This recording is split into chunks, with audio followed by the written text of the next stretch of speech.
Alright! So magandang araw, magandang hapon, magandang gabi.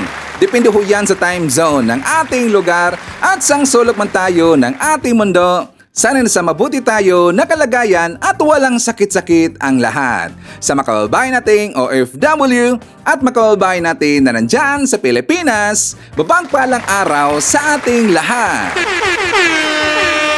Okay, so mga kababayan ko, well, tuloy-tuloy lang tayo sa ating balita dito ng mga tamang balita at sagutin ang maling information na ipapakalat ng mga fake news peddlers, ng mga anti-Marcos, lalo na doon galing po sa mga kwanggol na mga vlogger mga kababayan. Yes, dapat sila sasagutin. Bakit? Kasi pag-aayaan natin sila na lagi pong naninira araw-araw kay PBBM at sa Marcos Administration sa katagalan mga kababayan, ang kanilang mga paninira ang bagay-totoo yan sa mata ng ibang tao. So dapat sila sasagutin kasi ang bagong Pilipinas, bawal po ang mga sinungaling. At syempre, kasama niyo pa rin si Sir Ivan, ang pinakabulol na vlogger sa balat ng YouTube, pagbibigay sa inyo ng mga totoo at mga preskong balita na kinukuha natin sa ating kapitbahay na social media. So magandang buhay sa ating lahat mga kabayan and a happy Thursday sa ating lahat. Okay, so before tayo mag-start mga kabayan, well, syempre, as usual, i-check more natin kung sino mga nakapasok sa ating top 5 commenters doon sa ating last vlog.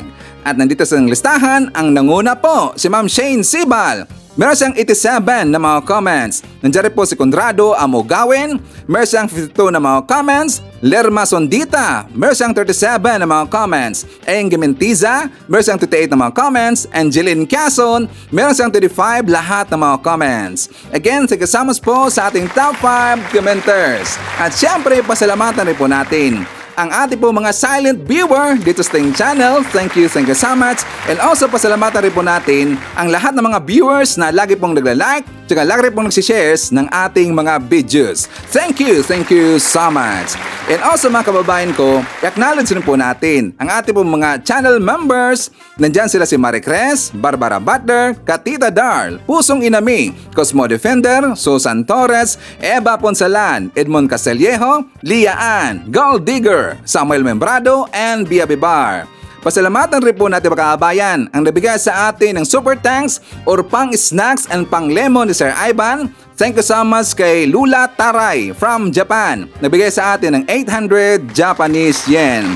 At meron pong message sa atin po si Lula Taray mga kababayan. Ang sabi niya, "Thanks Sir Ivan, we hope and pray PBBM will extend another 6 years till 2034. Tuloy-tuloy na maayos ang bansang Pilipinas." So again, tagasams po kay Lula Taray. So i-greet po natin mga kababayan ng belated happy birthday si Margarita Alunar na nandyan sa Singapore. Happy birthday. And also happy birthday kay Jericho Dongo and John Paul Dongo. Greetings from Rodolfo Rabor and Jemson Tolin. Kasama rin po natin mga kababayan yung mga early birds natin. Yung lagi pong naunguna sa pag-comment dyan sa baba sa ating comment section. Nandyan kasama natin si Ribaya Edith. Nandyan po si Maiti Baisa, Eme Sarino, May Dan, John Kuwan, Army Lagaso, Julia De Vera, Sarah Brightman Blag, Marilyn Mollejon, and hi to Lolita Bana Ines. Okay, so kumusta ang lahat mga kababayan? How are you today? Well, of course, I'm hoping na sana magandang ating gising ng umaga at meron po tayong energetic po na aura katulad po kay Sir Ivan. And don't forget, always na po tayo mag-smile mga kababayan. And always po stay healthy, stay happy, at saka iwasan nyo po yung mga stress world mga kababayan, yung mga stress environment. Katulad po doon sa mga vlogger po na lagi pong mapanira kasi ma-stress kayo doon. At kapag magkaroon tayo po ng stress mga kababayan, diyan kasi po mag-uumpisa ang ating mga sakit-sakit. Okay? So iwasan nyo po yung mga stress environment. So anyways mga kababayan ko, siya nga pala sa ating po mga kababayan po ng mga OFW na katulad na po ni Sir Ivan na nandito po sa sa Saudi world mga kababayan. Kasi nga, 'di ba, next week na po mag-start ang ating bakasyon. ang Hajj mga kababayan, ang Hajj. So yan po ay Al-Ada yata. Adel Al-Ada. So next week mag-start na po ang vacation ni Sir Ivan. So last work day ko mga kababayan, last day of work ko para po sa vacation is ngayong umaga. And after that, mag-start na po ang vacation sa Saturday kasi nga siyempre rest day ko naman po yung Friday mga kababayan. So Saturday, Sunday, Monday, Tuesday. So babalik ako sa trabaho Wednesday mga kababayan. So I think I have 5 days na magbakasyon si Ivan. Ang sarap. I think dyan rin po yata sa Pilipinas mga kababayan, but I am not sure ha. Pero kasi sa mga Muslim world, yan po ang kanila pong mga kababayan so ang tawag dito yung parang yearly nilang ginagawa. Kapag Eid, kapag po Hajj, meron po sila mga vacation mga kababayan. So anyway, start tayo. Ang dala talaga ni Sir Ivan eh. So anyways mga kababayan ko, alam niyo po, nagulat si Sir Ivan. Bakit Sir Ivan? Kasi nga nakita ko kahapon, meron pong post itong ABS-CBN kasi nga si makabayan, si Attorney Trillanes makabayan, si Trillanes, si ex-Senator Trillanes. Nakita ko kasi sa balita na nandun siya sa NBI kasi nag-file po siya ng complaint makabayan doon po sa mga vlogger. Naalala ba natin 'yan? 'Di ba si Trillanes makabayan, that is months ago, nag-file siya ng charges dito kay nagkaso siya dito po kay Banat Bay at saka kay Roque. At saka pagkakala ko rin po na isinama rin po niya itong si The Real Talker, yung si Chinito, basta Chinito something yung mga pangalan niya makabayan. So ngayon, hindi pa lang yun isinama. Kaya nga nang lumabas po yung subpoena makabayan, si Roque at saka itong si Banat Bay. Doon po sa Quezon City Prosecutor's Office makabayan. So kahapon, nakita ko po yung post po ni Nico Tabua yata siya, reporter siya ng ABS-CBN makabayan. So hindi kasi nilagay doon kung sino po yung finailan ng complaint ni Trillanes o sino po yung kanyang kinasuhan makabayan. Either ba siguro yung mga, sa tingin ko lang ha, siguro po kasi nga wala pang information makabayan. Kahit naglibot-libot ako doon sa mga nag-comment doon sa post po ni Nico ng ABS-CBN, wala siyang inilagay doon kung sino po yung kinasuhan po ni Trillanes. Additional po ng mga vlogger makabayan. So ngayon, binalikan ko po yung post niya noon. This is a month ago makabayan or almost months ago kasi nga 'di ba lumabas po yung subpoena ni Banat Bay at saka ni Roque makabayan. That is June 1. If I'm not mistaken, that is June 1. So nag-file siya ng kaso. That is almost months ago makabayan. So nung binalikan ko po yung post po ni Sunny Trillanes, dito po sa baba makabayan, papakita ko lang po dito na kasama sa mga troll accounts na ating sinampahan ng kaso sa NBI ay ang Mr. Real Talker or Lods Chinito. With TikTok handles Chinito Real Talker and Chinito Tisoy. Nandito po yung name po makaabay na Milagin or Milagin Nastor Evangelista or si Catastrophe. Nandiyan po si Julas. Nandiyan po si Michael Gori or Campila Boy. At saka nandito rin po si Hampas Lupang Mandaragat, yung name niya is makaban, si Jan Amasa yata siya. At saka marami ito makaban, 1, 2, 3, 4, 5, 6, 7, 5 lahat po ng mga lima lahat po yung mga kulang po ng mga vlogger ang hindi pa na-file ng kaso makabayan. So kahapon, ito na po yung finalan po ng kaso ni Trillanes doon po sa NBI. So kapag magtatanong tayo makabayan na bakit Sir Ivan hindi po isinama doon sa Prosecutor's Office yung pag-file po ng kaso ni Trillanes dito kay Roque at saka kay Banat Bay. At bakit yung ibang mga vlogger doon po sa NBI makabayan. Okay, so kapag may tanong, kasi siyempre alam ko na po, naunahan ko kayo, kapag magtanong kayo, kasi bakit nakaiba? Bakit yung iba nandun, bakit yung dalawa, si Banat Bay at saka si Roque, nandun sa Prosecutor's Office makabayan and the rest of the vloggers dito po sa NBI. So, alam nyo po, ayaw kong magbaling-galingan dito. Kasi nga, siyempre si Ivan, hindi naman po tayo law practitioner, pero ito po yung base lang po sa aking nabasa makabayan. At saka base rin po ito sa narinig ko sa ibang mga vlogger. Kasi nga, in-explain ito, yung vlogger po na meron pong, siyempre, meron pong experience sa law makabayan. So, ibig sabihin, yung vlogger na yon law practitioner.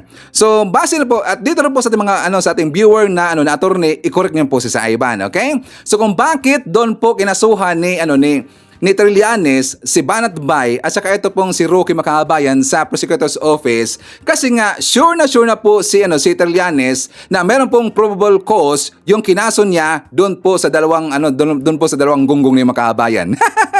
Doon po sa dalawang gonggong, si Roque at saka si Banat Bay. Kasi nga sure na po ito pong si Trillanes na siya po may laban po ang kanyang ikinaso na cyber libel and libel doon sa dalawa.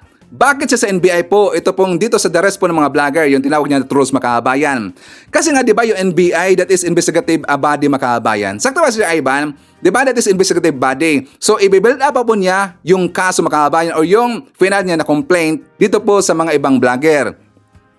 Kasi nga siguro lang kung bakit siya ito sa NBI, siguro hindi pa niya alam totally yung totoong pangalan na mga YouTube account or no mga Twitter account Makabayan o yung mga TikToker na kanyang kinasuhan or plano niyang kinasuhan. Siguro hindi pa niya kilala lahat kung ano ba yung totoong pangalan, whereabouts, and informations. Kaya doon siya dumiretso po sa NBI, nag-file po ng complaint Makabayan. And after that, i-build up po yung kaso. So ngayon, siyempre, sasalain niya Makabayan. So kapag sa tingin niya na meron pong probable cause, and after that, so mag-file na siya ng charges doon na po sa Prosecutor's Office Makabayan. So doon na po niya dadalhin after. Kung meron pong probable cause, sa tingin niya may laban talaga, idadalhin na po yung kaso sa Regional Trial Court. Sakto ba si Sir Ivan? Kaya po nagkaiba. Bakit yung si Banat Bay at saka si Roque nandun sa Prosecutor's Office, ang the rest po ng mga vlogger na kulang Makabayan at ngayon na kinasuhan na niya dito po sa NBI kasi hindi pa niya kilala at saka i-build up pa po yung kaso. Sakto ba, Sir Ivan? I-correct niyo po, Sir Ivan, kapag meron tayong na-miss dito Makabayan. So, para sa akin, maganda talagang Makabayan. Okay talaga yan. Kasi nga talagang mapanira yung gonggong na yun eh. Ito pa rin po ay kaso tungkol dito po sa inakasahan nila si Trillanes na bininta daw yung Scarborough Shoal, tungkol dito sa issue po ng back channel negotiator at saka lagi lang ginigiit Makabayan na ibininta daw ni Trillanes yung Scarborough Shoal, which is yan talagang katarantaduhan. Wala namang power, wala namang kakayahan po itong si Trillanes Makabayan or walang power na ibinta niya yung West Philippine Sea o yung Scarborough Shoal. Kasi ang pwede na pong gumawa niya Makabayan galing po sa taas or galing po yan sa presidente, sa isang presidente. At wala pong kakayahan po itong si Trillanes. Kaya yan po ay fake news. Di ba tinitira ngayon ito pong si Trillanes Makabayan? Bakit daw kinasahan pa niya yung ibang mga vlogger. Yung mga ibang vlogger na Makabayan, mga maliit daw yun. Hindi naman maliit sila si Real Talker. Di ba malaking vlogger ho yan? Si Catastrophe. Hindi sikat si Catastrophe dito sa TikTok at saka sa YouTube or Facebook. Sikat siya doon po sa Twitter Makabayan. Tsaka ang name ngayon is X na ho yan. Sila yung iba pong mga pinangalan ko, doon kasi siya sikat sa ibang platform. Pero sa Facebook, sa YouTube at saka dito na po sa Facebook Makabayan, hindi sila kilala. Iba. Kaya sa NBI niya dinala para klaro po yung information na makuha po ni Trillanes Makabayan. Okay? So intinabon natin. Yan ang okay talaga para hindi mo pamarisan Makabayan. Kasi kapag hindi sila kakasuhan dito ni Trillanes, sige pa rin po silang maninira dito kahit Trillanes. Hindi nila Makabayan, parang hindi nila arungan. Ganun pa rin yan eh. Mapanira kasi yung manggong na yan, yung grupo po ng mga didis Makabayan. Labo sample, siyempre kitang-kita naman natin ang grupo po ng SMNI, yung grupo po ng mga banateros na fake news peddlers talaga. At kahit alam nila na fake news po, yung mga binibroadcast nila dyan po sa SMNI Makabayan, live, patuloy pa rin po, sige pa rin po yung daldal. Bakit? Kasi nga ang SMNI, fake news that matters. Hindi kasi sila sa katotohanan Makabayan, kundi ang kanilang babalita, papabor kasi sa kanilang poon na Kibuloy at puri po itong si Digong. Kahit mali na at saka hindi na po totoo, ibabalita pa rin po Makabayan. Pero babalikan ho natin itong SMNI at saka ang grupo ng banateros kasi meron silang balita kahapon Makabayan na talagang masabi natin ang tanga-tanga talaga eh. Ang tanga-tanga Makabayan at talagang napaka-fake news yung tatlong itlog na yon. Babasagin natin po ang kanilang trip Makabayan. Okay? And also pag-usapan rin po natin kasi nga, di ba, naalala ba natin Makabayan, si si BP Sara, that is yung yung pagpirma na po ni PBBM, yung naging ganap na batas, yung naging doble na po yung yung allowance po ng mga teachers. Naalala ba natin 'yan? 'Di ba hindi po napakita doon si BP Sara, mga kababayan? At saka siyempre nag-insinuate kagad si Sir Ivan kasi nakita ko doon sa post po nakita ko doon sa post ng mga ng mga DBs, ng mga vlogger. Nakita ko doon na may hawak po itong si BP Sara na meron pong cake, mga kababayan, at meron pong bandage dito. Naalala ba natin 'yan? Diba, ibinila ko dito, I think that is all 1 week ago yata yung, mga kababayan, if not mistaken. So ngayon, diba, sinabi pa nga natin na baka yung chikinini, mga kababayan. Baka chikinini or baka ang gumawa nun yung basketballista. So ngayon, kahapon, mga kababayan, meron siyang interview.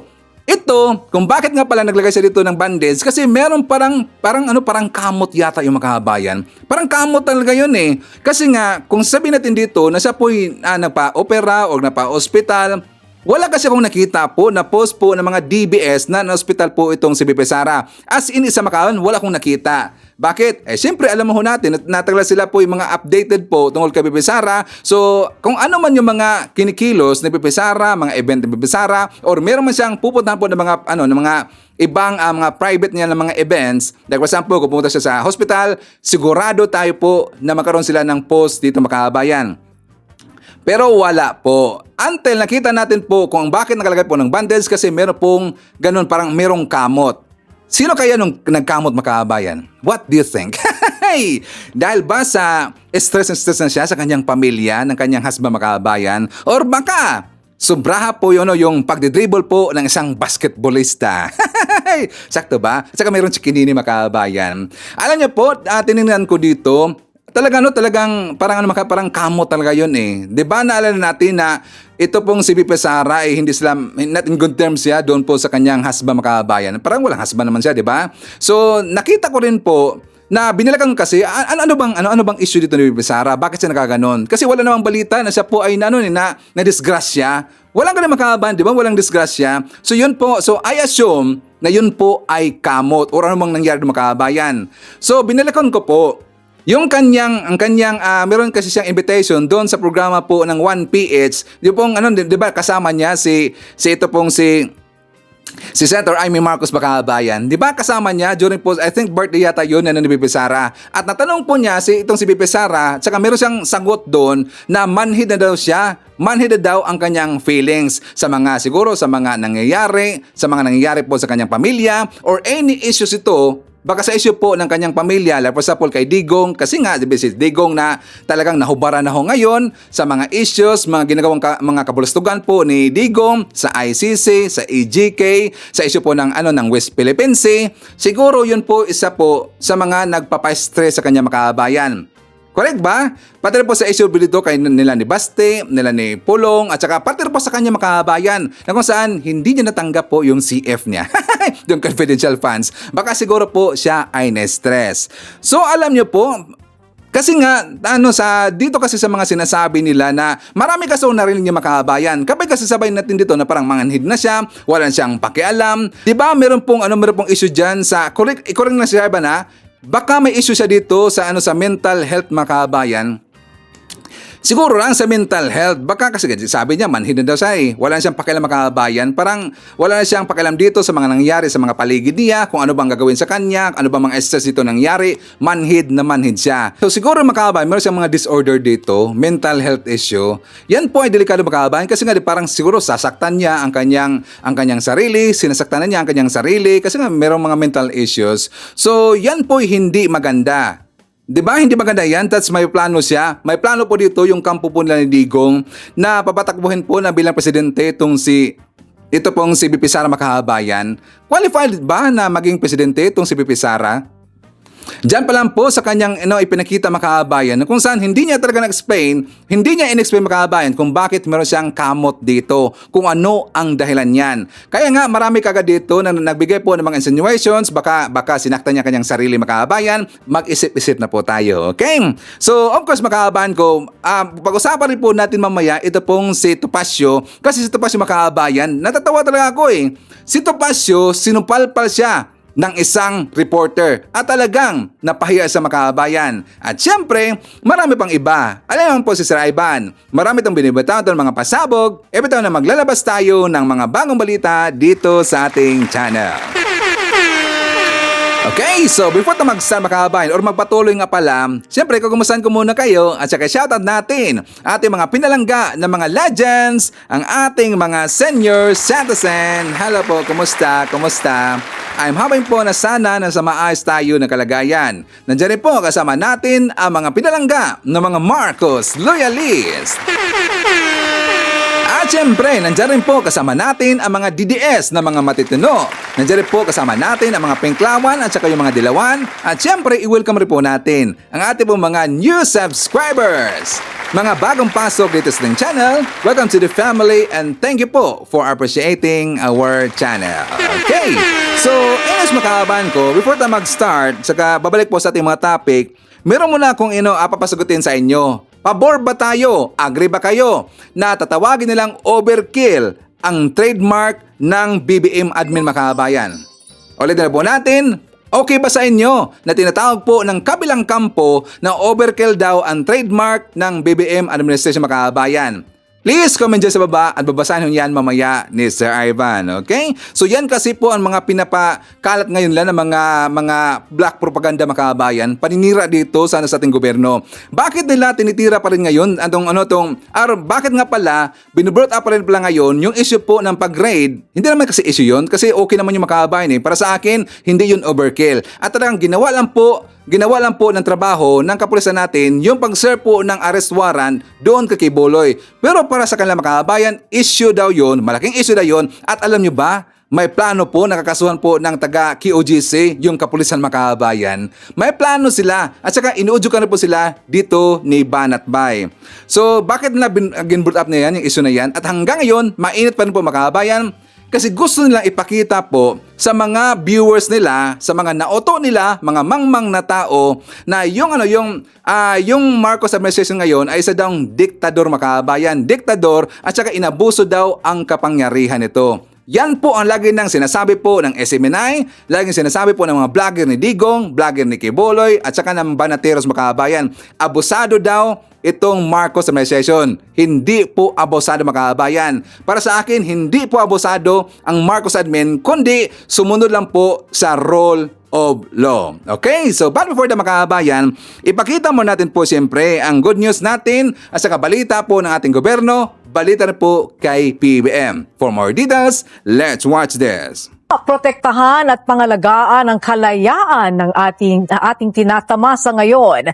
Ito ang binigyan diin ni Pangulong Ferdinand R. Marcos Jr. sa kanyang mensahe ngayong ika-126 na anibersaryo ng Araw ng Kalayaan. Ayon pa sa Pangulo, mahalaga ang pagtutulungan ng mga Pilipino bilang mukha ng bagong Pilipinas. At bilang tagapagmana ng kalayaan na tinatamasa natin ngayon, tungkulin ng bawat isa sa atin na pangalagaan ito at tiyaking hindi na tayo kailanman magpapatinag sa anumang banta ng pananakop at pang-aapi. Sa gitna ng mga hamong kinakaharap ng bansa, patuloy na nananawagan si Pangulong Ferdinand Marcos Jr. sa mga Pilipino na huwag magpatinag sa banta ng pananakop at pang-aapi. Ito ang bahagi ng mensahe ng Pangulo ngayong ika-126 na araw ng kalayaan. Nanawagan rin si Pangulong Marcos ng pagkakaisa. Sa pagharap natin sa mga hamon ng modernong panahon, nawa ay pagtitibayin natin hindi lamang ang ating katapang, kung hindi pati na rin ang ating pagkakaisa at pagtutulungan. Sa isang hiwalay na mensahe, kinilala ni Pangulong Marcos ang bawat Pilipino na lumalaban ng patas sa araw-araw. Ayon sa Pangulo, makikita sa kanila ang tunay na diwa ng kalayaan. Inihalimbawa ng Pangulo ang katatagan ng mga magsasaka at mangingisda habang sila'y nagbibigay ng ating pangangailangan. Nakikita rin natin ito sa dedikasyon ng mga guro habang hinuhubog nila ang isipan ng susunod na henerasyon, maging sa katapangan ng mga sundalo habang pinoprotektahan ang bawat pulgada ng ating teritoryo. Ayon kay PBBM, matibay sa kanilang paniniwala na ang mga Pilipino ay hindi kailanman magpapasailalim sa pang-aapi. Kaninang umaga, pinangunahan ni PBBM ang pagtataas ng watawat sa Luneta Park. Matapos nito ay nag-alay rin siya ng bulaklak sa bantayog ng bayaning si Jose Rizal. Bilang bahagi ng pagdiriwang ng Independence Day anniversary, nag-host si Pangulong Marcos at First Lady Lisa Marcos ng Van Dinor sa Malacanang. Dumating dito ang mga dignitary at ambassadors ng iba't ibang bansa. Kabilang sa winelcome ng first couple si Chinese Ambassador Huang Xilian, kung saan nagkaroon pa ng saglit na pakikipag-usap ang Chinese official kay Pangulong Marcos. Sa mensahe ni PBBM, binigyan diin niya ang pagpapahalaga ng Pilipino sa kalayaan na hanggang ngayon ay patuloy na humaharap sa pakikibaka. On many occasions, great trials have all the more strengthened our resolve and unified our people. Because as I have said, Filipinos do not yield. The struggle for Philippine independence continues to reverberate to this day, not against colonial oppression, but against modern-day challenges. Tiniyak rin ni Pangulong Marcos na patuloy ang Pilipinas sa pakikipag-ugnayan sa global community sa pamamagitan ng mga pulisiya na nagsusulong ng kapayapaan at interes ng bansa. Patuloy ang hakbang ng Department of Agriculture na mapababa pa ang presyo ng bigas sa bansa. Sa katunayan, ayon kay Agriculture Secretary Francisco Chu Laurel, patuloy ang kanyang pagkonsulta sa rice industry stakeholders hinggil dito. Sa ngayon anya ay mataas pa rin ang presyo ng bigas sa global market dahil na rin sa epekto ng El Nino. Gihit ng kalihim, prioridad ni Pangulong Ferdinand R. Marcos Jr. na gawing mas abot kaya pa ang presyo ng bigas para sa mga Pilipino. At sa ngayon anya, nagsimula na ito sa pamamagitan ng pagbebenta ng 29 pesos per kilo ng bigas sa Kadiwa stores at pagpapababa ng taripa sa imported na bigas na inaasahang mararamdaman ng epekto sa mga susunod na buwan. Okay, so dahil po nabanggit yan, yung tungkol po sa bigas makabayan, na kung saan ginagawa talaga ang lahat ng ating ahensya ng DA Makabayan para po mabababa po ang presyo ng bigas. So dahil po nabanggit dyan ang bigas makabayan, meron kasi nag-comment sa ating last vlog na kung saan sabi niya, naniniwala daw siya sa ating mga balita dito kasi siyempre meron po tayong mga ebidensya makabayan, pero nang binanggit ko daw na tuloy na yung 20 pesos per kilo na bigas, ito po yung ibinalita di ba natin kahapon, hindi daw siya maniwala at tinawag niya ako na fake news makabayan. Meron pong nag-comment dyan sa ating last time, nakalimutan ko sa name yun eh. Basta meron siyang comment dyan, i-comment niya sa baba kung sino yung makabayan. Okay, sabi niya fake news daw. So alam niyo ba makabayan, kapag bigas na yung pag-uusapan natin at saka 20 pesos per kilo na bigas, hindi lang maniwala, sinasabi lang agad na fake news makabayan. Actually, yan po ay sinabi ng isang konsehala ng Pasay City na tutulong siya dito sa pangarap po ni BBM na gagawin po na 20 pesos per kilo na bigas, dyan po sa mga market makabayan, yun di ba si konsehala ng Pasay City, ang sabi pa nga niya, probably daw this coming November or this coming December mangyari makabayan. So sabi niya, November or December, magkakaroon na po tayo ng 20 pesos per kilo na bigas. Si Sir Ivan, nakabase lang po ako sa balita. Yung balita na yon galing po sa isang konsihal ng Pasay City, yung si Manggira Makabayan, Manggira yata yon. So sabi niya, fake news kagad si Ivan. Bakit naman maging fake news si Ivan? Samantalang, meron tayong pinapakita dito na screenshot at yun po ay balita makabayan doon po sa isang ahensya o sa isang grupo. At tapos sabihin kagad na fake news si Ivan. At meron po nag-email sa atin. Chinalas niya si Ivan Makabayan. I think si Alex yata yun, kung hindi ko nagkamali. May nag-email sa akin na name yata na Alex, kung hindi ko nagkamali. Sabi niya, ano daw yung achievement ni BBM o greatest achievement. Ang kanyang unang email Makabayan, hindi ko kagad na-replyan eh. Tapos meron siyang follow-up na email, I think kahapon yata yon, pero hindi ko muna na-replyan kasi na-busy ako eh. Timing kasi, nakita ko yung email niya, meron kong meeting Makabayan. So nakalimutan ko i-reply. So ngayon nga naalala ko while nagsalita po si BBM na sagutin lang po natin. Ano ba daw ang greatest achievement so far ni PB Makabayan? Please i-comment dyan sa baba at babasahin yan mamaya sa Ivan. And I think majority po sa ating mga viewer alam nila kung ano po yung achievements ni PBM. Unang-una, ang investment makabayan. Si PBM lang po nakagawa in just a matter of 2 years or almost 2 years, umabot po ng trilyones ang kanyang na-materialize po na investment makabayan. At hindi po yan nagawa ng previous administration. Yan po isa po sa greatest achievement ni BBM. And secondly, ang greatest achievement ni BBM, nabigyan niya ng mga land titles yung ating mga kababayan po ng mga magsasaka.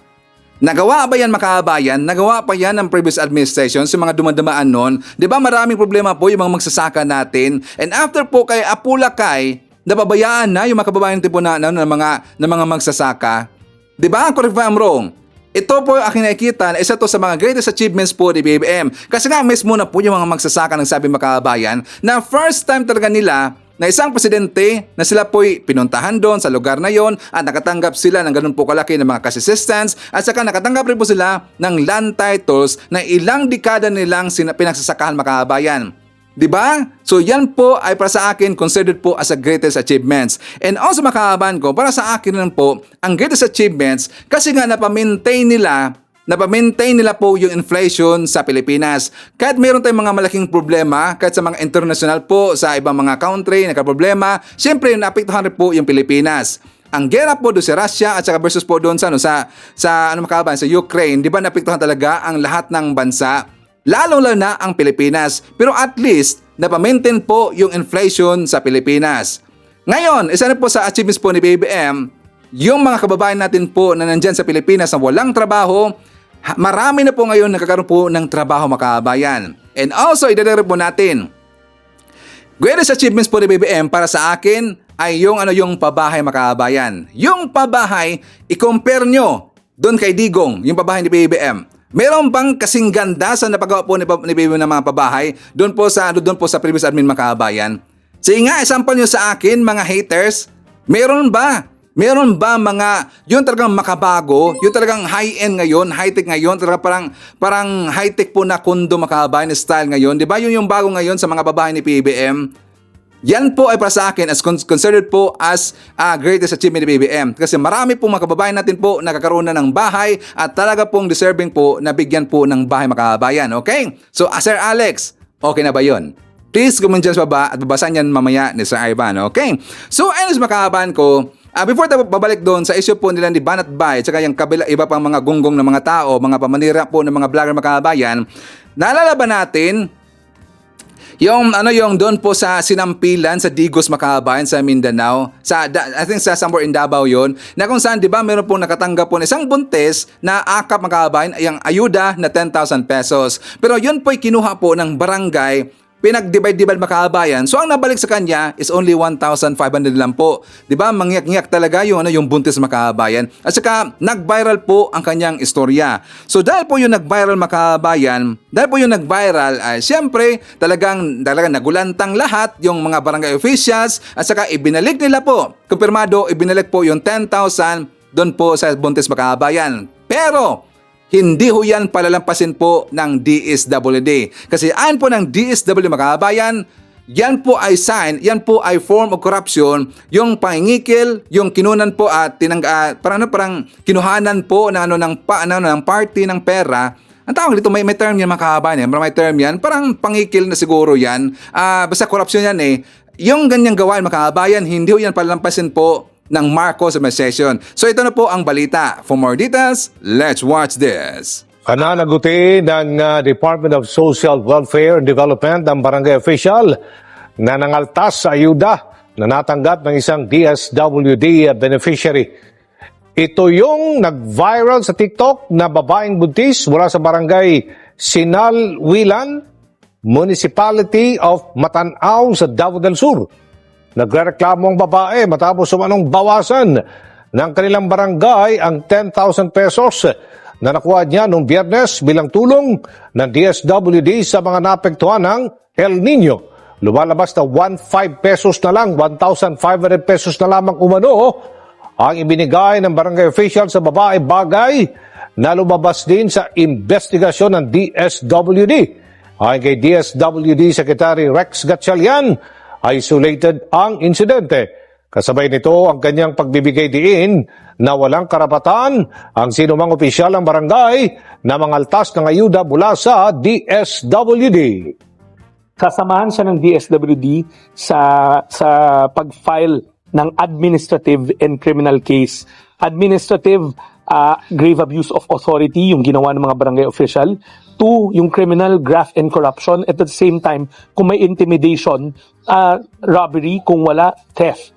Pero sisiguraduhin natin na maging warning ito pinakamatinding warning sa mga magtatangka na samantalahin yung mahihirap nating mga benepisyaryo. Mangaltas pala yung term makabay. Nakalimutan ko mangaltas pala yun. Kinaltasan po yung kanyang ayuda. So yan po talaga ay bawal makabayan. So at least po, saka sabi dun sa balita, sabi daw ni Secretary Rex Gatchalian na isolated case daw yan. Hindi ba isolated yan mga kabayan, di ba? Correct if I'm wrong. Nangyayari ho yan sa ibang mga barangay. Pero hindi lang nila alam na kabayan. Ito lang kasi po yung barangay na pumuto kasi meron pong nagsumbong. Para sa akin, hindi isolated case eh. So at least ngayon makabayan na yung pong barangay officials at saka sino mang sangkot doon, kakasalan po ng administrative case at saka criminal case makabayan. Kasi nga, form corruption talaga yun eh. At dapat yan po ay magsilbing warning sa ibang mga barangay. At sana po, Secretary Rex Gatchalian, sana po ibalita rin po na kinasuhan nyo talaga. Para po ipakalat namin dito yung balita. Kasi nga, pangit eh. Para sa akin, hindi maganda naman kasi na sasabihin mo lang dito, nakakasuhan nyo ng criminal case. Pero parang hanggang dyan lang makabayan, hindi natin alam po yung progress, hindi natin alam po yung mga follow-up na mga issue, mga balita tungkol dito o talaga bang kinasuhan nila. 'Di ba? So sana po kaya sa DSWD kay Secretary Rex Gatchalian, sana ipaalam niyo rin po sa mga media at para maipakalat namin, okay? Para yan po ay maging silbing warning po sa ibang barangay o sa mga local government unit officials makabayan. So anyways, tayo sa issue po ni Quiboloy. Dito muna tayo po makabayan kasi natawa talaga ko dito eh. Dito muna po sa interview ni Karen Davila dito po kay Topacio makabayan. Kasi nga si Topacio talagang supal pa siya dito, talagang makabayan, talagang napahiya si Topacio dito. Kasi nga, tinanong siya, bakit daw ganun klase na hinahawakan niya ng mga kliyente, katulad po kay Quiboloy, katulad po dito kay Tevez. Di ba si Topacio rin po yung attorney makabayan? Kasi kay Quiboloy, siya po yung pinakauna na attorney. Pero umalis siya makabayan. Tinanong siya ni Karen, bakit ganun po na klase na mga kliyente ang kanyang hinawakan makabayan? So explanation dito ni Topacio, sabi niya siya daw yung nilapitan kasi siguro na sa tingin po ng mga kliyente niya magaling ito si Topacio at number 1 siya makabayan. So hanggang tinanong siya dito kay Quiboloy na may alam ba siya na nandyan pa rin po sa Davao, nandyan pa rin po sa baluarte po ni Quiboloy o sa kanya sa KOGC o sa Kingdom, ito pong si Quiboloy. Sabi niya wala na siya alam makabayan kasi matagal na daw silang walang communication po ni Quiboloy. Hanggang ginbrought up niya ang isang biblical quote makabayan. Ang biblical quote, doon siya nasupalpal. Kung ano yan, let's watch this. You are the lawyer of Pastor Apollo Quiboloy. Yes, I'm one of the lawyers po, Ma'am Karen. Okay, is he still in the Philippines? Is he still in the Philippines? Of that, I have no knowledge, Ma'am Karen. Okay, and I have another question for you as a lawyer. Why do you choose to defend individuals who will not face the court of law? Pastor Apollo Quiboloy is a fugitive as well. He is in hiding. And Arnulfo Tevez, why are you drawn to these clients? Well, I'm not drawn to these clients, ma'am. Legal ethics prohibits from soliciting clients. It appears that they are drawn to me. Akala yata nila magaling ako sapagkat nag-guest ako sa Head Start. Akala lang nila yon. Pero ang tanong ko, like si Apollo Quiboloy, if you're one of his lawyers, you don't have information if he's still in the Philippines or not? Ma'am, it's the client who chooses what kind of information he gives us. And ultimately, whether they go into hiding or they face justice is their own choice. We try to give them our best advice, but of course, ultimately, it is the client who chooses the path that his case will take. We can only render legal assistance, legal counsel, but we cannot provide personal counsel. That is beyond the scope of our advocacy. No, but then you talk on the phone, do you? How do you communicate? I have not communicated with Mr. Quiboloy for some time. Of course, with Mr. Tevez, he is allowed to communicate with his lawyers whenever his counsels visit him. He is allowed to relay information to me in the Philippines through his Timor-Leste counsels. And we regularly exchange notes with my counterparts here in Dili. All right. My last question is, do you believe Pastor Apollo Kibuloy will remain in hiding until the end of President Marcos Jr.'s term? Well, I have no information sufficient to form an opinion on that. I think we, at the moment, we shall have to the situation as it is. But I think there is a biblical code to that. I think it is in John. It says, hahanapin ninyo ako, ngunit hindi nyo ako matatagpuan. I don't think that biblical quote belongs to him. This is a man who is accused of trafficking children. That does not belong to him. Sunog, mga kaabayan. Naman, tama talaga sinabi po ni Karen Davila. Napahiya sa si Topacio, napatawa lang pero napahiya. On live yan Bakit siya gumamit po ng biblical quote? Hindi yun i-apply doon po kay Kibuloy. Kasi nga iba, mga kaabayan, tao naman kasi itong si Kibuloy. Yung sinabi po ng biblical quote po ni Topacio para po sa Diyos yung mga kaabayan. Si Kibuloy, isa lang po siyang self-proclaimed son of God. Pero siya po, para sa akin mga kaabayan, isa siyang yung bulaang propeta. Hindi po siya son of God. Meron na pong totoong son of God, mga kaabayan. Pero gusto niyang papalitan si Jesus Christ. Gusto niyang palitan si Jesus Christ, mga kaabayan. Gungong talaga Siya po isang self-proclaimed son of God. At saka, bakit niya tinatawag niyang sarili po na son of God? Well, hindi siya deserve po na maging son of God. Bakit? Kasi hinayaan niya lang po ang kanyang mga alipuris, ang kanyang mga membro, disipulo niya, na siya po ipagtatanggol, mga kaabayan. Which is, hindi ho yan ginawa po ni Hesukristo. Diba? Ulit ko lang po yung sinabi ko last time na siyempre si Hesukristo, mga kaabayan, pinako siya sa cross. Pero nung time na po na siya po ay ipapako na sa cross, mga kaabayan, hindi niya hinayaan na hadlangan ho yun ng kanyang disipulo. Bakit? Kasi nga ulitin ko na po dito na kahit kailan, mga kaabayan, hindi po natin kaya na magligtas po ng isang Diyos. Sapagkat ang Diyos po ang magliligtas sa ating, mga kaabayan. So yan po dapat ang ginawa po ni Kibuloy. Hindi niya hayaan ang kanyang mga disipulo, ang kanyang mga nauto, yung mga tao, mga kaabayan, na siya po ay ipagtatanggol dito. Diba? Sakto ba si Ivan? Hindi niya dapat yun gawin, mga kaabayan. Kaya para sa akin, siya po ay bulaang propeta talaga at takot naman pala sa batas po ng tao, mga kaabayan. Siya po ay nagtatago kasi siya po ay merong kaso. At ay nang humarap po doon po sa korte, mga kaabayan. Ay nang humarap dito kasi siya po ay natakot. At siya talaga ay takot, mga kaabayan. Sabi niya, wala siyang tiwala daw sa korte natin Bakit wala siyang tiwala sa korte? Isamantalang ang korte natin ngayon, mga kaabayan, napaka-fair po, na sumusunod po sa rule of law. Pero ang kanyang palusot lang po. Bakit? Kasi alam niya, dihado siya sa kaso, mga kaabayan. Kaya ayaw niyang mapakita. At ginawa niya ditong parang pang sangga ditong kanyang mga tauhan, pang shield, mga kaabayan, parang shield. Diba?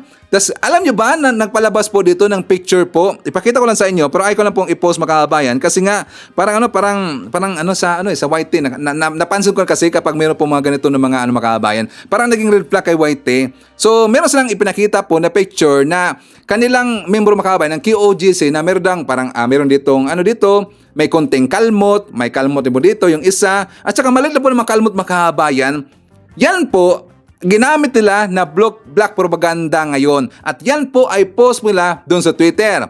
Black propaganda, sabi daw dito na hinaras daw sila ng CIDG, ng SAF, ng PNP, hinaras daw niya, mga kaabayan. So ngayon kailang pinanghuhugutan na mga membro po ng KOGC, na mga vlogger po ni Digong, vlogger po ni Kibuloy, na kung saan hindi daw maganda ang ginawa po ng kapulisan kasi sila po dito ay hinaharas, mga kaabayan. Which is, yan po ay kabaliktaran po ang nangyari. Nakita ho natin, yan kasi po ay kabaliktang nangyari. Ang kapulisan ho natin, ang mismo kanilang hinaras. Diba? Kung hindi lang po naka full battle gear yung SAF, yung ibang kapulisan natin, marami na po doon ang mga nasakta, mga kaabayan, or baka na ospital na. Kasi nga meron silang dala doon na isang pamalo po, na isang yung metal na mga pamalo, hindi lang po kahoy. Meron po silang dala po na itak, meron silang dala po na bolo, at saka hinampas mo lang, mga kaabayan. Tingnan nyo, magpasalamat nga sila na yun lang po ang ipinakita po na asta dito ng kapulisan natin. Talagang coordinated sa, mga kaabayan. Talagang ipinakita dito na na maximum tolerance nga pala, maximum tolerance po ang pinakita dito ng kapulisan natin, dapat magpasalamat sila na ganun. Pero sila po yung dumadasdas mga kababayan. Bakit sila ginawa yun? Parang umatake sila kasi gusto nilang masaktan. Para meron silang masabi dito na sila po ito ay hinaras mga kababayan at brutal po yung pagharas sa kanila.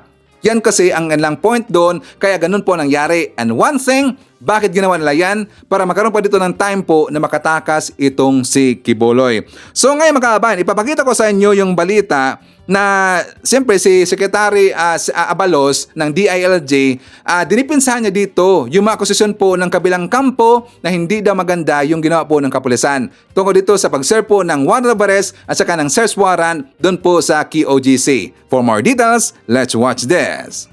Dumepensa ang DILG kaugnay sa ginawang pagsisilbi ng warrant of arrest laban kay Pastor Apollo Quiboloy sa compound ng Kingdom of Jesus Christ sa Davao City. Ayon kay DILG Secretary Benhur Abalos, naghanda talaga ang PNP dahil sa binitawang salita ni Quiboloy na hindi siya pahuhuli ng buhay. Si Daniel Manalastas sa sentro ng balita. Depensa ng Department of Interior and Local Government kaugnay na nangyaring pag-raid sa compound ni Pastor Apollo Quiboloy. Giit ni Secretary Benjamin Abalos Jr., may mga kaso talaga si Quiboloy at may warrant of arrest. May paliwanag din si Abalos kung bakit hindi kakarampot ang bilang ng mga pulis na lumusog kay Quiboloy. Si Pastor Quiboloy po ay may kaso. Ang kaso niya, ang tawag rito ay sexual abuse and other acts of child abuse. Mga bata. Dapat malaman at maunawaan ng lahat to. At siya ay may warrant of arrest dahil dito. Sa isang panayam kay Pastor Quiboloy ay sinabi niya mismo na hindi siya magpapahuli ng buhay. Alam niyo yun. It was recorded in all media. At alam naman natin ang papasukin natin. With due respect naman, sana maunawaan nilang nila ang kahalagahan rito ng safety ng mga nandun. Ilang beses siya pinaalalahanan sa mga pulis. Tiniyak naman ni Abalos na paiiralin pa rin nila ang maximum tolerance. Kahit pa inilahad din ng kalihim, ang mga umano'y naranasan din ng mga pulis nang sinalakay ang mga ari-arian ni Quiboloy. At may panawagan din siya sa religious leader. In fact, kung makikita niyo mga tapes, baliktad pa nga, winawater cannon pa ang mga pulis. No, sila pa winawater cannon, pero nagtimpi pa rin sila. Pero ito pinapangako namin, na sana sumuko na siya. Kasi kung talagang inosente siya, harapin niya ang proseso. Dahil ito'y proseso ng ating batas. May batas tayo rito at sinusunod lamang natin ang istruktura ng ating batas. No, kailangan kung talagang inosente, sumuko. At sa mga taong kumukup sa kanya, sana naman ay sabihan din siya na gano'n na lang. No, dahil kami, ang hirap na sitwasyon ng pulis. Nanawagan naman si Senator Risa Hontiveros kay Quiboloy na sumuko na at makipagtulungan sa mga otoridad at harapin din ang mga kaso at akusasyon. Ginit naman ng Philippine National Police na sumunod sila sa guidelines batay sa PNP Operational Procedures Manual.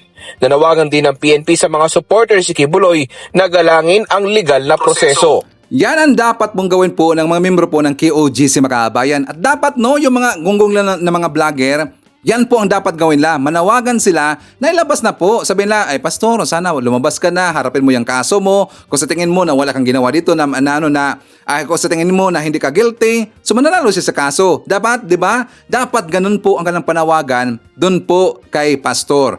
Bakit nila kayang gawin niya mga kabayan? Kasi siya po ay bayad po na vlogger. Binayaran kasi siya ni Quiboloy. Kaya Quiboloy vlogger di ba? So yan ang dapat gawin po ng mga membro. Para walang problema, para wala po magkasakitan dito, ilabas nila si Quiboloy at harapin niya ang kanyang kaso mga kabayan para mabigyan kayo ng totoong hostisya. Kayo di ba laging nagsisigaw dito na hostisya kay Quiboloy? Paano niya makamit po yung hostisya kung hindi po dito dadalo po o hindi po harapin dito yung kaso ni Quiboloy? Ngayon mga kabayan, doon po sa post di ba ipanikita ko sa inyo na meron pong nasaktan po ng mga 4 na membro po ng QOGC. May kalmot dito, may kamot dito, sansapan area. Pero maliit lang mga kabayan, as in maliit lang talaga eh. Pero doon po, sa sinaktan nila na isang pulis, kung hindi lang yun nakaka-cover to mga kabayan, delikado talaga yun eh. Kaysa dito, ang liit lang, mga maliit lang, tas ginawa na ngayon na black propaganda. Nung pinoso nila yun doon sa Twitter, walang pumabor sa mga kabayan. As in, kahit isa, walang pumabor. Sa post po mismo ng SMNI mga kabayan, sa dinami-dami po ng mga nag-comment doon, halos umabot po ng 500, 700 po nag-comment doon, walang pumabor sa kanila, puro talaga mga negative mga kabayan at saka talagang tinira sila. Sabi nila, dapat deserve nyo yan, dapat lang ginawa yan kasi nga hinarangan nyo hinarangan nyo yung ginawang yung operasyon po ng kapulisan na meron silang dala po na warrant of arrest, pero bakit ninyo hinarangan? Tapos ngayon, ibabalik na rin nila, babalik na mga kabayan. Ngayon, ipapakita ko sa inyo, ito pong tatlong itlog na to na magunggong makabayan na kung saan balitok talaga mag-isip Balitok talaga mag-isip, parang hindi sila nagre-research makabayan. Basta lang sila magsabi dito kung ano nakita po doon sa CCTV, kung nakita na sa mga video. Kasi nga, ito po'y programa nila kahapon sa Banateros po doon sa SMNI Makabayan na kahit yung nangyari ito ay the other day pa. So, lagi lang pinag-usapan to araw-araw kasi ito po ang nakita nila na issue na pwede nila pang panira dito kay PBM. Kaya inaraw-araw nila sa topic Makabayan. For more details, let's share this. Drama ang dati. Hindi kasi 3 beses na silang nag-serve ng warrant dito at pinapasok naman sila ng matiwasay sa lahat ng mga properties ni Pastor Apollo Kibuloy actually. Ginawa na po yung 3 beses na. So ito yung pang-4, pero bakit yung pang-4 ganito? Inisyo ng madaling araw, tapos mayroong O, di ba, tanga makabayan? Bakit daw inisyo ng madaling araw? Meron bang time ang pag-serve po ng warrant makabayan? Sige nga, mga haters, meron bang time yan na mag-serve po ng warrant?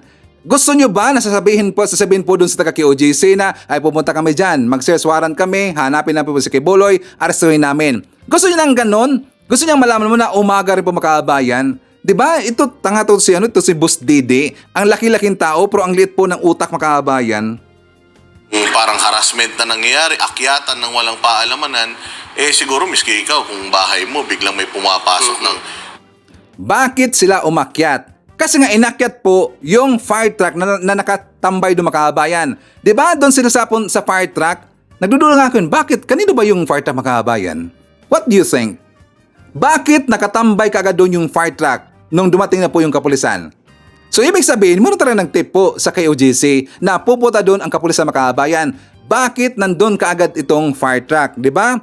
At ang tanong rin po, kanino yung fire truck makabayan? 'Di ba? Kaya sila po ay pumatong doon at pinapababa nila yung nandun sa taas makabayan kasi nga papasok na ho sila sa loob, pero yung kasing nasa taas, sila kasi yung laging tira po ng water cannon makabayan. Tinitira pa nga nila ng mga lights, yung mga masakit talaga sa mata ng mga lighting. Kaya nga, umakyat sila sa taas para po yun pababain. Pero muntik na nga mahulog po yung pulis makabayan.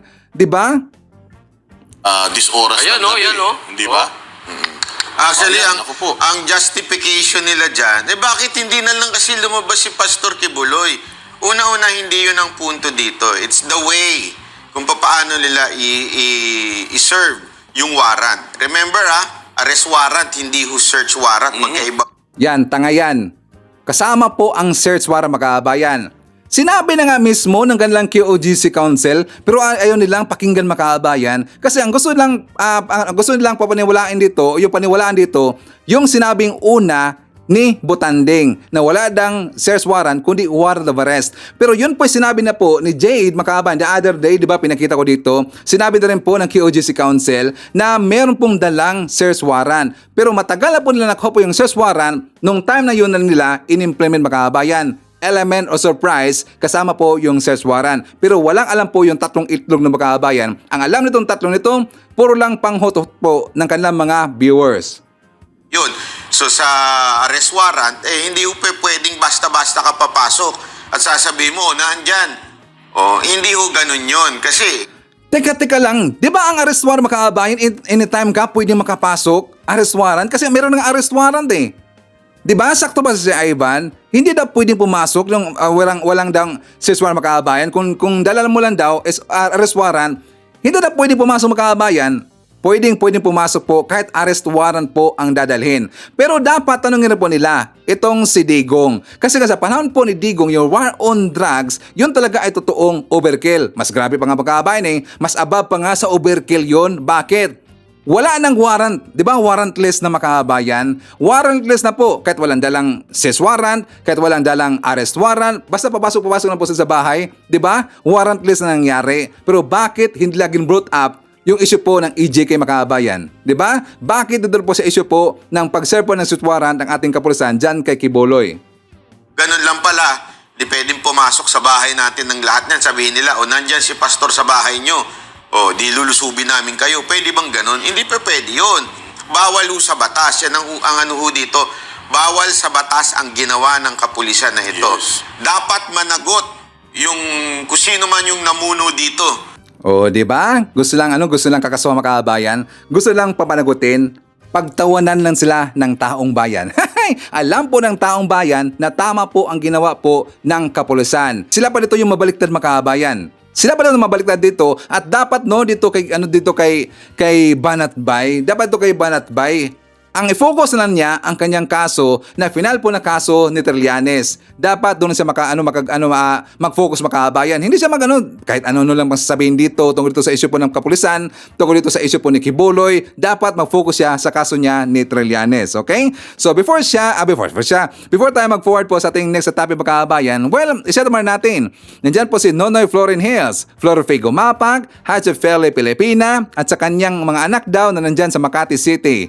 Hacho Maria Cristina Ifmanimbao, shoutout po natin si Daldet Pasamonte, G. Nag, hi to Emily Timaho, Jelen Quezon, Aida Sinsuat, hi to Mila Valdez, Yolanda Quintino, Masking Digma, nandiyan po si Liza Cabagnot, Marilo Rusas, Raymond Neron, Rodelintan, Lilian Alyabe, hi to Joselisa Moises, kasama rin po natin si Vicente Tabanao, Jess Tubtob, Ani Huson, hi to Aurora Mercado ng Mangaldan, Pangasinan, Vivian Torne, nandiyan po si Ramonita Navarro, Evelyn Garcia, Bibian, Luzana Nerpio, and hi to Biyahe ni EJTV from South Korea. Okay, so makahaban ko, di ba kahapon araw ng kalayaan makahabayan? So merong parade. At kahapon rin po, ang plano rin po ng People Power na mga gunggong makahabayan. Yung mga kabilang kampo, mga anti-Marcos, kasi nga nagplano sila na magkaroon po ng People Power.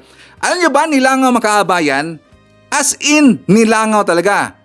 Hindi nga umabot, sa tingin ko lang hindi umabot yun ng 30. Marami na po yung 30 makahabayan. Nakita ko tong post ito doon po sa Facebook account po nila ni Morales. At saka yung head na doon makahabayan, ito pong si Ka-Eric.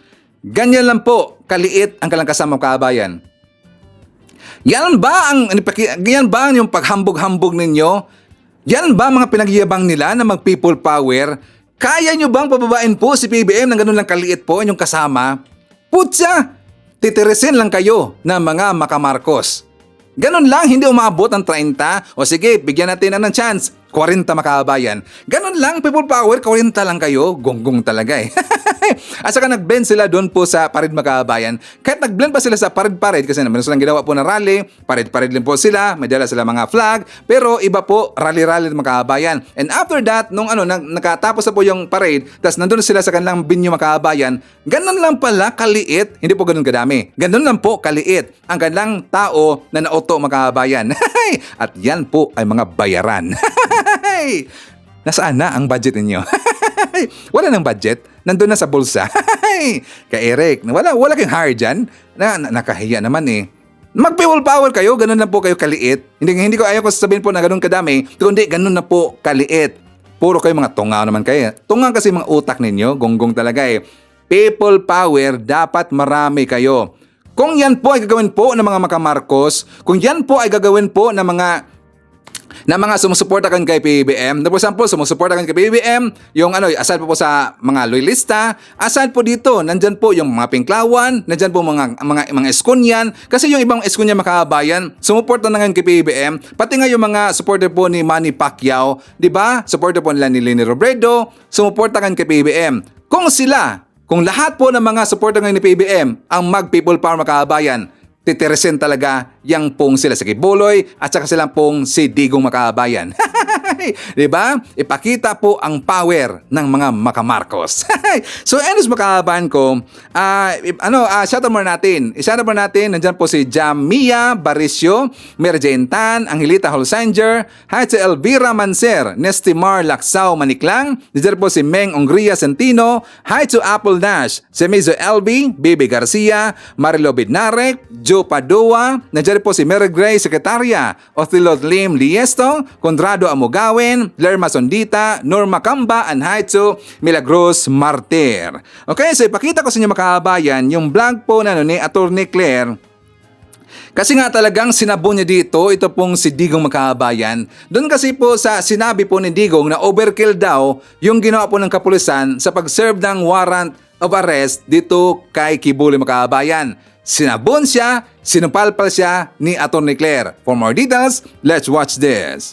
Tama bang si dating Pangulong Duterte ang magsalita tungkol dito sa di umanong overkill? Oo nga, bakit nga pagka tungkol kay Pastor Kibuloy, no, si dating Pangulong Duterte ang ang lagi nating naririnig na nagre-react, no?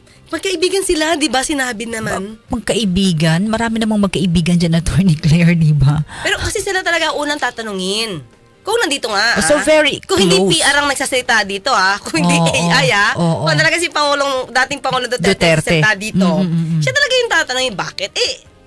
Siya yung kaibigan eh. Ito sabi nga niya is overkill. Pero, pag sinabi bang overkill, Attorney Claire? sobrang puwersa. Parang hindi na kailangan. Meron nga ba? Ito nga. Na paglabag? Analyze natin. Itong panahon na to, na syempre, kaibigan niya si Pastor Kibuloy. Pag hindi pabor, syempre hulihin eh. Pag hindi pabor, ang dating overkill. Pero tandaan mo mga kayubi, ang dami niya dating ginawa na mga pronouncements ni dating Pangulong Duterte. Hindi overkill. Shoot to kill. O mas maano yun? Mas matindi yun. Ito nga, pinapail pa yung warrant of arrest. Huhulihin pa yung iba, shoot to kill na. Saan niya ginamit ito, partner? May dati pinagbantaan niya mga kayubi May news dito, President Duterte give shoot to kill order amid pandemic response. Tatandaan mo, pag kayo ay hindi pag hindi kayo sumunod dito, titigas-tigas ulo nyo, shoot to kill. Wala nang wala nang due process, shoot to kill. Sabi niya dito, my orders are to the police and military, also the barangay, that if there is trouble or situation arises that people fight and your lives are on the line, shoot them dead. Do you understand? Dead. Shoot to kill. Instead of causing trouble, I'll send you the grave. Ba? Yun! Matindi yun, Hindi nga Claire. yun overkill shoot to kill. Ano pa ba ang sinabihan niya nito, partner? Marami pa dito. Syempre. Pero alam mo, Attorney Claire, maswerte si Pastor Kibuloy. Meron siyang kaibigang tagapagtanggol. Oo, sa katauhan ni dating Pangulong Rodrigo Kaya nga Duterte. siya kampante noon, partner. Noong 2020 pa, nung kasong to. Siyempre, prior to that 2020 kasi nagkaroon ng decision sa Davao. Yung Office of the City Prosecutor ng Davao unanimously dismiss itong mga heinous crimes na That was the time niya. of former president. So, kampante siya. Lahat ng mga kaso niya is pwedeng ma-dismiss. Davao. Diba? Ngayon. Hindi ko naman sinasabing malakas ang impluwensya niya, pero na-dismiss Diba? At yun naman din na sinasabi niya na lahat ng case niya is inaayos ni dating Pangulong Duterte. So, bakit ngayon sasabihin ni dating Pangulong Duterte, I strongly condemn the use of excessive and unnecessary force in serving the warrant of arrest for Pastor Apollo Kibuloy by police officers who are not even from Davao. Saan ba dapat? Teka lang, tinanggal na nga yung mga taga Davao, di ba? Ilan yun? 37, 36? Para hindi na nga mabigyan ng kulay, hindi ba, Attorney So, Claire? itong PNP na to, meron ng jurisdiction kung inassign sila sa Davao. Diba? So, they are enforcing the warrant of arrest. Ang sa akin lang, dati kang presidente, hindi ba mas dapat mong i-advise yung kaibigan mo na si Pastor Kibuloy na igalang na lang yung warrant of arrest? Kasi ang nangyayari, tinatago. Tinatago nyo ba? Tapos pagka hinanap, madami, miyembro, 100 PNP staff members ang nandoon. Partner, if you will see, sabi ko nga, hindi nga siya overkill, kulang nga. Sa dami ng tao, supporters, na halos kumuyog doon sa PNP. Hindi kasi dito pinapakita, partner. May mga videos na nakita pero hindi pinapalabas na yung ibang mga miyembro ng PNP ang nabugbog. Oh, yun na, attorney. Oo. Tama ba? Sa akin lang, di ba, nag-i-implement sila ng warrant of arrest na validly issued by the court. Bakit, una-una, bakit nyo kailangan harangin? Kung alam na mga, ang tingin ng mga miyembro ng PNP, nandito, di let them do their jobs. Okay. And samahan nyo. Kasi ang takot nila, baka kami maplantan, di samahan nyo. Halimbawa, pupunta sa isang kwarto. Halimbawa lang sa isang kwarto. Di samahan nyo. Videohan nyo. Uso naman yung... Kung may nilabag, no, attorney Claire, no? Oo. Bakit nyo kailangan harangan? Diba? Ba't nyo kailangan harangan? Tapos sinasayawan pa nila. Hindi ko alam kung ano yung chant nila or what. Parang nakikita sa videos, nagsasayaw pa yung ibang supporters. Oo. Ano thing is, ano to, nakakauto ba to? Alam nyo naman na ang mga taong to, otoridad to eh. Porkit ba Pastor Kibuloy ang pinagtatanggol nyo? Sabi niyan, parang they believe na hindi walang kasalanan si Pastor Kibuloy. Di okay kung walang kasalanan. Di sa court niya, ipagtanggol ang sarili niya.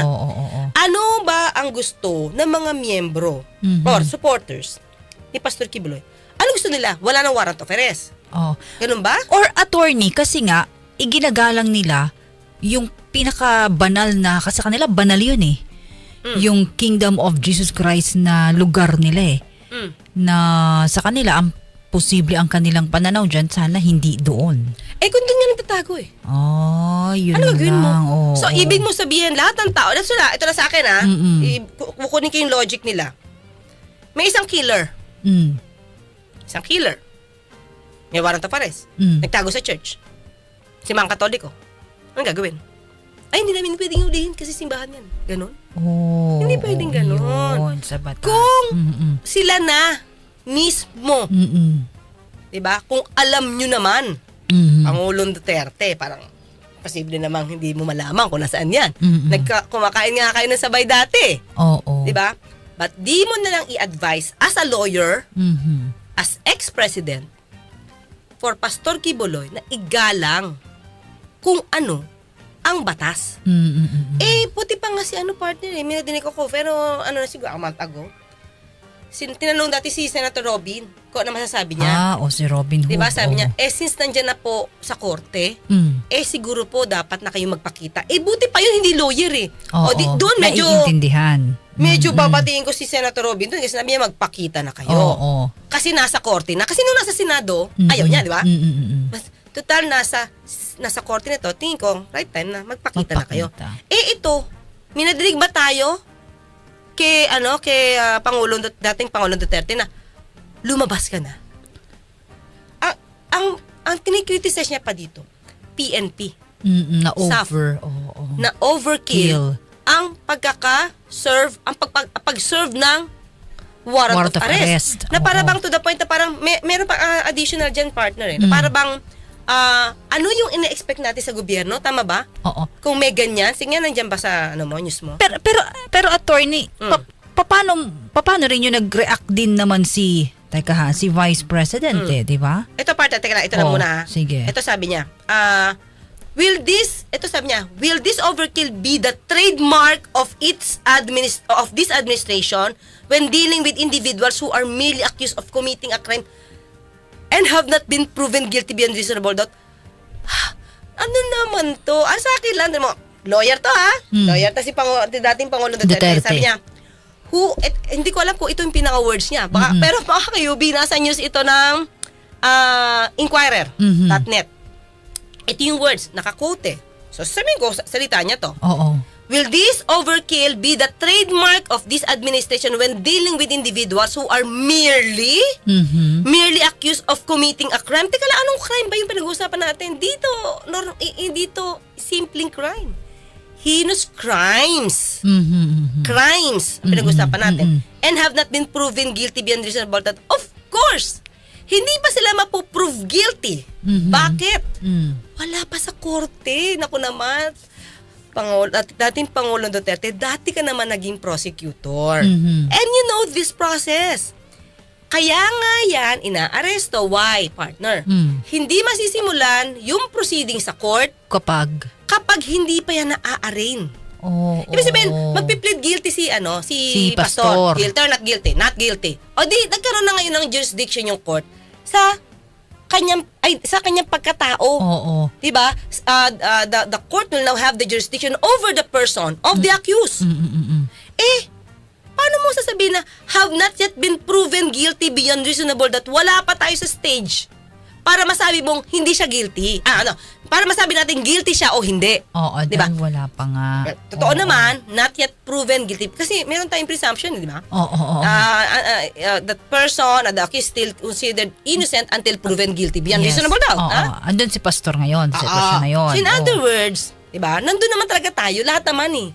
Pero paano ito masasabi guilty o hindi na guilty? Wala nga. Hindi pa nga siya nagsisimula eh. Nagtago na siya. Doon pa lang sa kukunin ng court ang jurisdiction over his person. Nagtago na.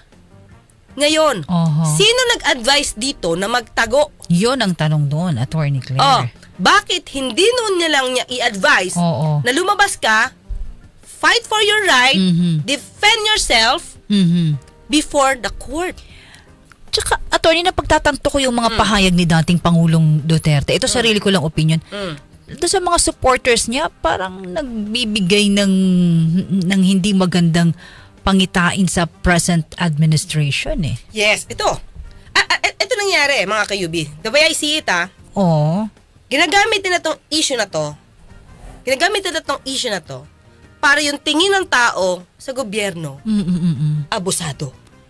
Wala namang... Diba? Pero, kung mapapansin nyo talaga, sabi ko, yung 100 na PNP, kulang.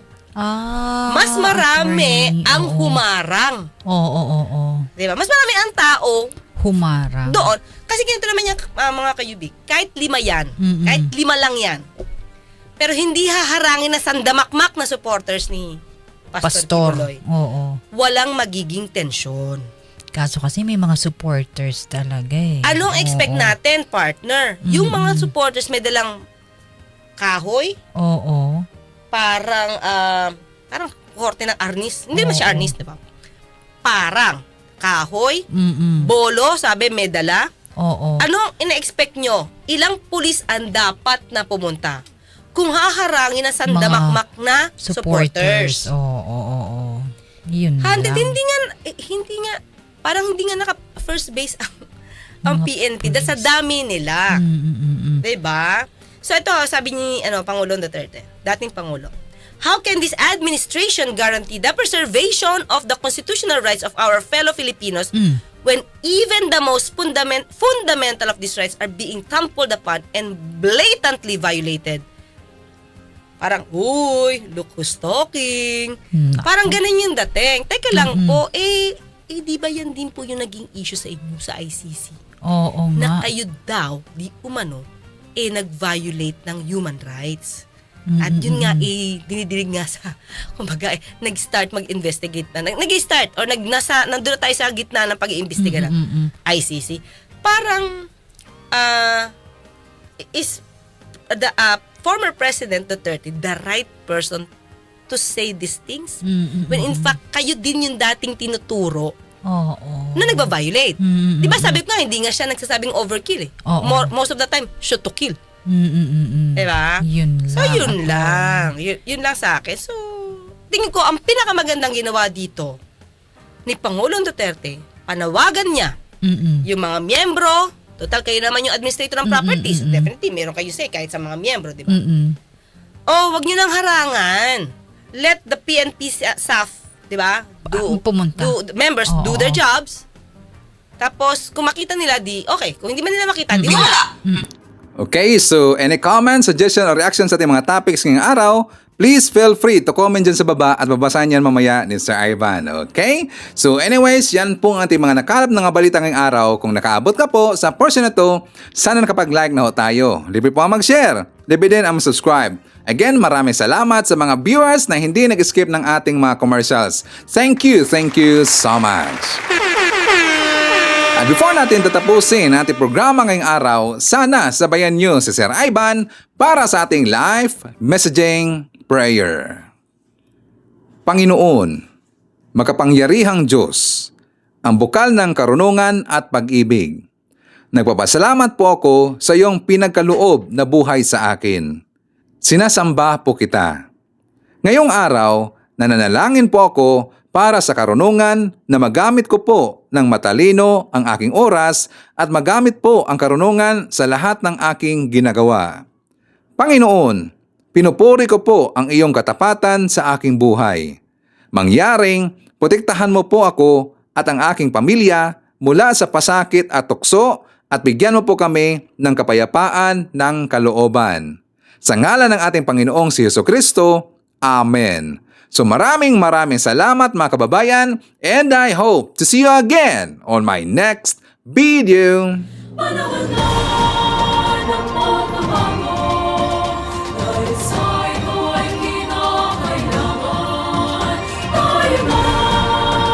Tulong